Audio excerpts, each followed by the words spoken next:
ナイス DJ トラビスジャパン川島ノエルです。ノ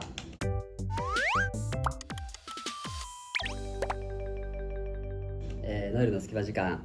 今回は川島ノエルのなんて言えばいいんだトラビスジャパン川島ノエルの資格一覧ということで、たくさん資格を取ってきました。今現在、2026年の1月撮影時点でですね、私なんと20個資格があります。この資格がないとこの職業には就けませんとか、このお仕事はできませんみたいなものから、漢検みたいな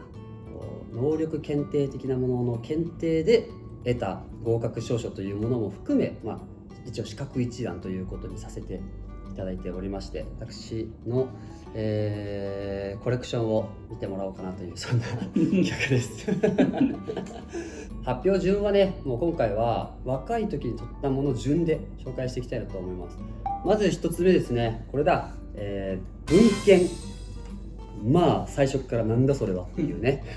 日本語文章能力検定というものの5級、これをですね、僕は2005年に取ってるんですね。平成17年度。正しい語句を読み解いたり、文脈を把握したり、正しい文を作ったり、絵を文章で伝えたりという、そういうことが図られるみたいですね。17年度ってことは、僕平成6年生まれなんで11歳。小学5年生の時に5級を取ってると。でそれ以降多分受けてないんでね、級が上がってないって感じなんですけど、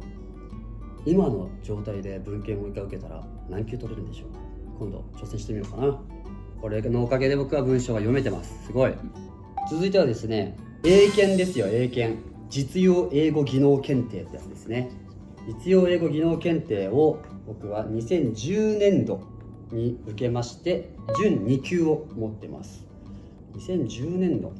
で僕ね、英検4回5回受けてるのかな。2007年度に5級を受け、2009年度に3級を受け、そして2010年度に準2級を受けて受かってますね。でその後2011年度に2級を受けて、二次試験を不合格 A という形で落ちてね、それで多分嫌になってやめたんでしょうね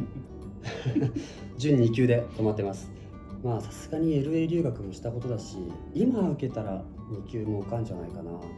さあ続きまして、数検。どうもみんなが知らなさそうなものばっかり出てくるな。実用数学技能検定準2級。おもろくない？この数検と級の部分だけローマ字表記になってるの。おもろいね。2009年に準2級を受けたんですね。2008年に4級も受けてると。算数や数学の実用技能を測る記述式の試験、教育用問題の例としては、2つの放物線 y イコールマイナス x 次乗プラス 4x マイナス6と y イコール 2x 2乗プラス ax プラス b があります。この2つの放物線が頂点が一致するとき、次の問いに答えなさい。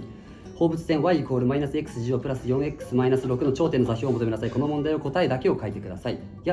a、b の値をそれぞれ求めなさい。みたいなことがね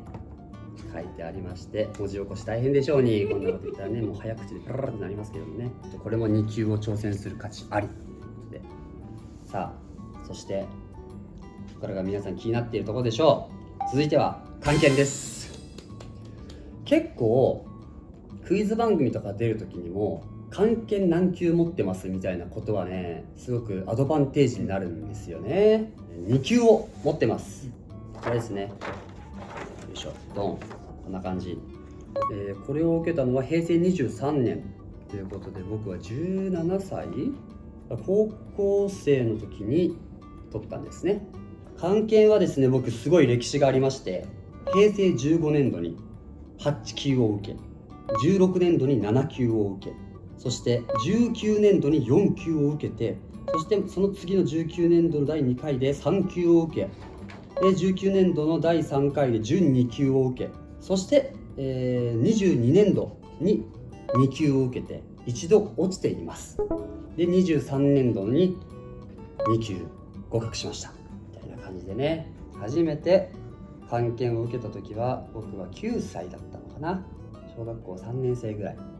8級からちょっとずつ年を追うごとにね、級を上げていきました。できれば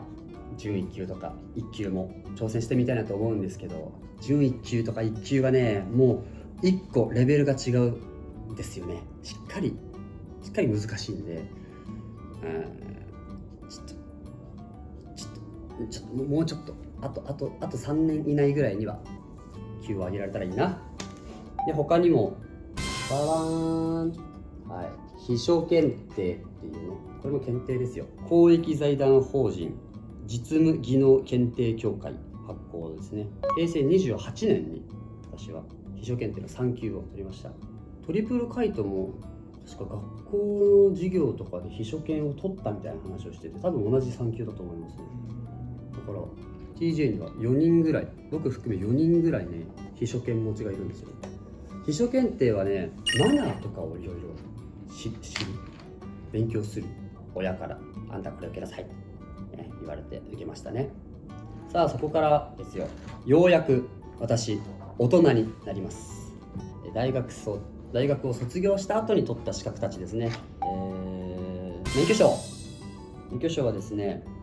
平成30年に取りました。オートマ限定です。実は僕初めて免許証を手にしたのは16歳の誕生日、原付の免許を取りに行ったんですよ。自分の誕生日にね、公的な証書として持ち運べる顔写真付きのカードっていうものを持っておきましょうってねことで、やっぱ僕当時ね16歳なんで高校生なんですけど、お仕事をさせていただいてたし、あと夜開放された体育館とかにいてアクロバットの練習をがっつりしていたりとかしてて、自分の身元を証明できるようにしておきましょうっていう、そんな意味合いがあって、1日2回あるんですよ、原付の試験ってね。昼と夕方かな。1回目ね落ちたんですよね。原付の免許に落ちるっていうね、技能試験とかないわけ、普通に筆記だけなわけ。その筆記に僕は1回落ちてでしばらくお母さん落ちちゃったみたいな感じでひえーっていう時間を過ごし、丸々1日かかってね、私は原付の免許を取りました。でそれからほどなく8年ぐらい経ちまして、大学を卒業した後教習所に通って、自動車の免許をねオートマ限定で取ったっていうね、そんな経緯があります。2026年の一つの目標として僕はここに、大型免許をプラスしたいなっていうのが一つ目標なので、時間を見つけ次第教習所に通って大型免許、もしくは中型、もしくは準中型、何かしらの形で少しずつ上げていきたいなと、そしていろんな、車を運転できるようになりたいなと思っております。さあその次はもう私の代表作です。どどん、宅地建物取引士です。僕が、自分の人生で初めて自分でこの資格を取りたいと思って勉強して取った資格ですね。アイドル活動を続けていく上で何か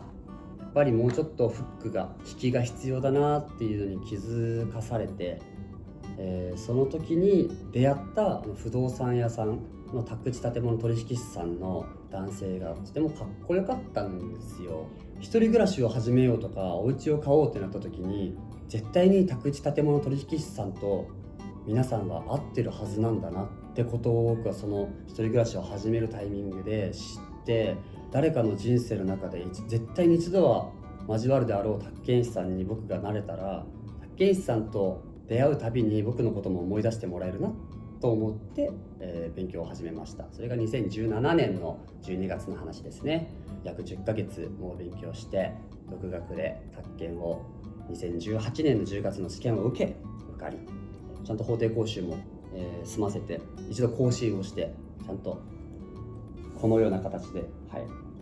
ドン、ちょっとオートフォーカスがこんな感じで宅建合格者ではなく宅地建物取引士としてちゃんとね、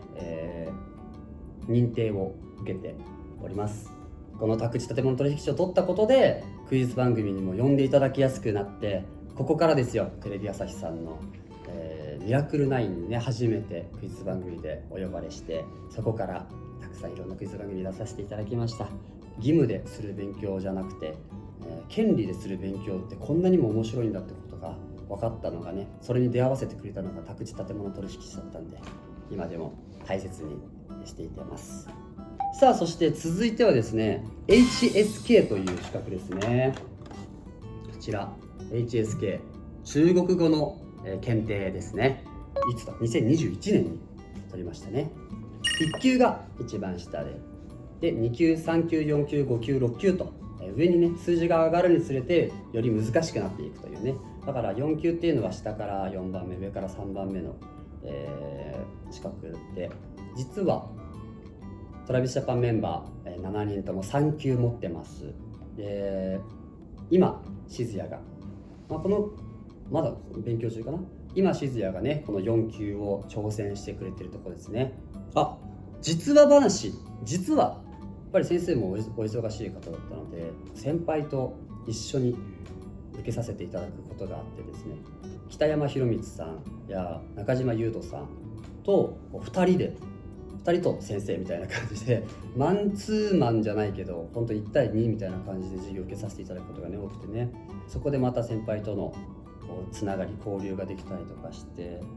中国語の勉強を通して幸せをいっぱい知れたなっていう、そんないい思い出があります。そして、こちらですね、2023年に取りました国内旅行業務取扱管理者という試験ですね。なぜこれを受けたかというとですね、僕はね、旅行が好きだからじゃないんですね。クイズ番組の地理の問題にあまりにも正解できないのが悔しすぎて、地理の勉強をしていく流れで出会った資格がこれだったんですよ。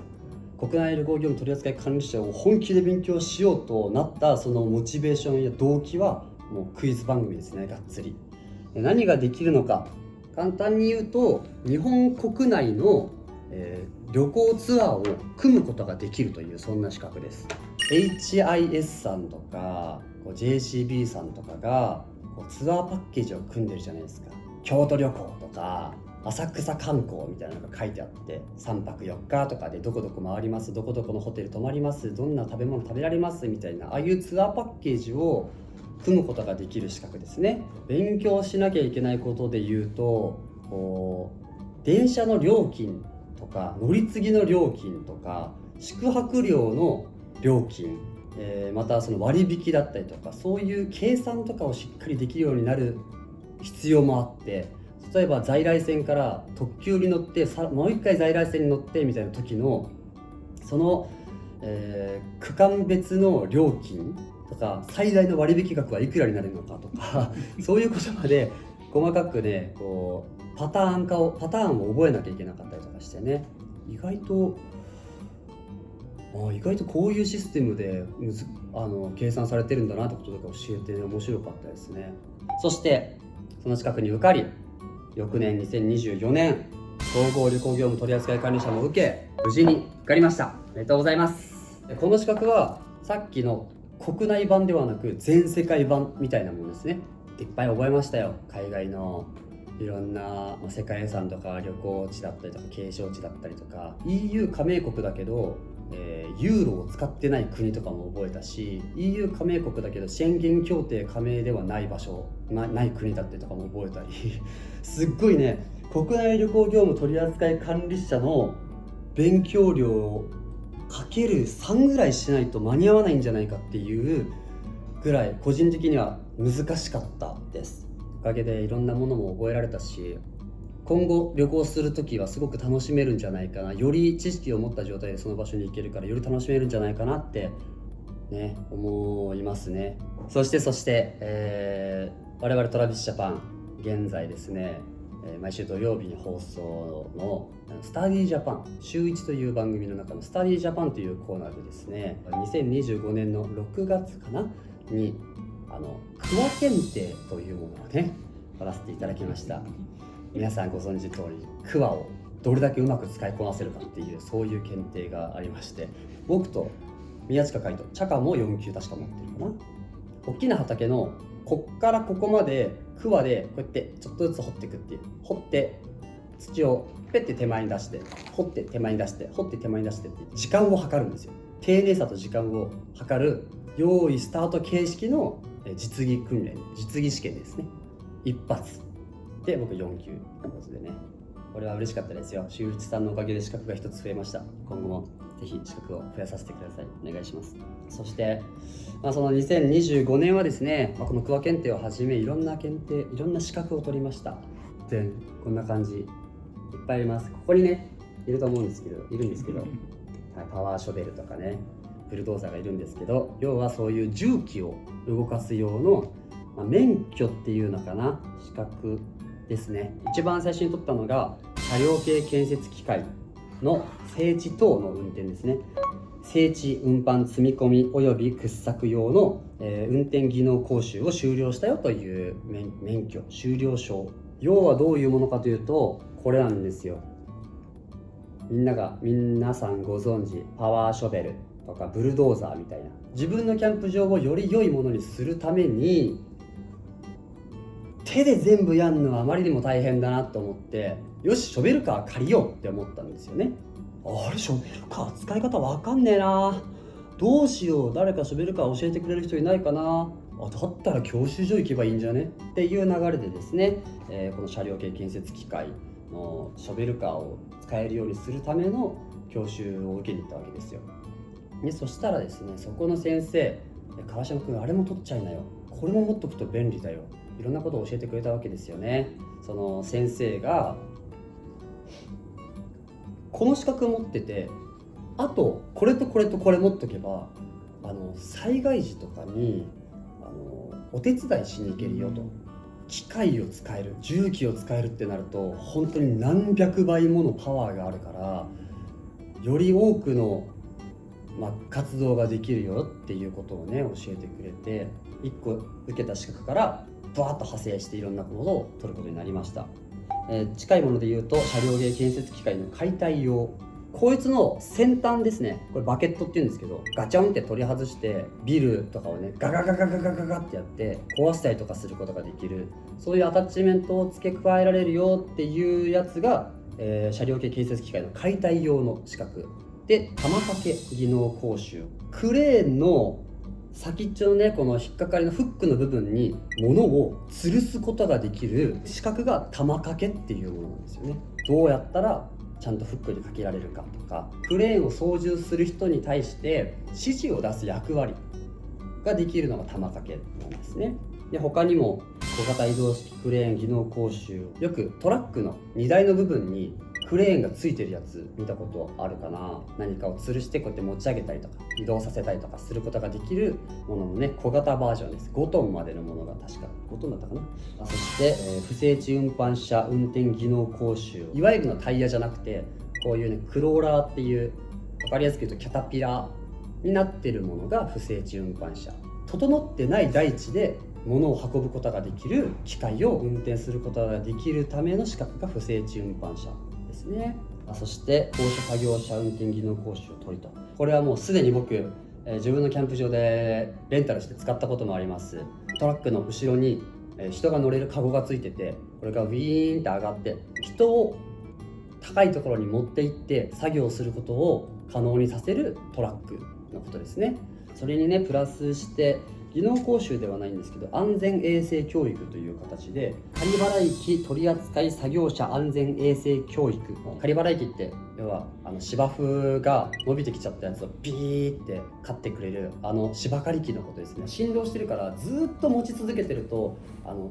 腕がねずっと震え続けてることでダメージを負ったりするんですよね。だからそのダメージを負うっていうことを理解してなきゃいけないから1日どのぐらいまでしか使っちゃいけないんだよっていうことを教えてくれたり、刃のどの部分で草を切るように意識した方が効率よく切れるんだとか1日かけて教えてくれるという、そういうね講習でした。丸のこ等取扱作業従事者安全衛生教育っていうものも取りましたね。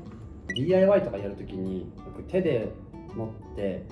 木とかをこうやってウィーンって切ってくれる丸いタイプのノコギリ、やっぱキャンプ場で何か物を作ったり切ったりするときに丸ノコ今後使っていく可能性が非常にあるなということで、実用的な部分で安全をちゃんと担保するために、この資格この講習を受けてきました。そしてここが本当の最後ですね。最後、手元にはありませんが第2種電気工事士無事合格しました。本当に簡単に言うと好きなところにコンセントをつけられるという、そういうね電気関連のお仕事ができるという、そういう資格です。実技試験の前にですね筆記があるんですけど、その筆記試験で僕普通に落ちたんですよね、1回。筆記試験で落ちるってことは筆記対策が何もできてないというか、足りない状態で試験を受けてるってことだからね、お金も無駄だし、結構プライド折れたんですよね、その時ね落ちるんだみたいな。本当にね、原付も1回落ちてるからなんだろうな、もっとどんなことにも、ウサギを狩るのにもライオンはいつも全力みたいなことをね、もう一度自分に言い聞かせなきゃいけないなと思いましたね。ということで、長く喋りましたが、川島ノエル20個の資格をこれで発表し終わりました。ありがとうございます。やっぱり手元に残ってる免許証とか賞状とか、そういうものですごくワクワクできるんですよね。振り返った時に自分頑張ったなって思えるし、その頑張ったなを誰かが認めてくれてるんだなっていう安心感だったりとか、喜びにもつながるので、資格を取るということに時間と労力を割くことはとても前向きな行動なんじゃないかなと思いますね。ぜひ皆さんも何かに挑戦してみてください。そして畑たくさんいろいろ頑張ってきました。お仕事待ってます。お願いします。不動産業界の皆様、旅行業界の皆様、そして建築業界の皆様、農業業界の皆様ですね、本当に、そして電気業界の皆様、どうぞどうぞ。トラビスジャパンの川島ノエルです。どうぞよろしくお願いいたします。勉強の楽しさ、学ぶことの楽しさ、そして学ぶことで得た喜びだったりとか、いろんなものをみんなに届けていける、そんなアイドルになりたいと思いますので、末永くトラビスジャパン川島ノエルです。よろしくお願いいたします。また次の資格を取った時に、長々と話したいと思いますので、その時までまた。バイバイ。表彰状出てきた。めっちゃ可愛い。あなたは天使のような可愛さと笑顔いっぱいの演技でみんなの心をポカポカに温かくし、立派に発表会を行いましたので表彰します。めっちゃ可愛いな。ポカポカだね。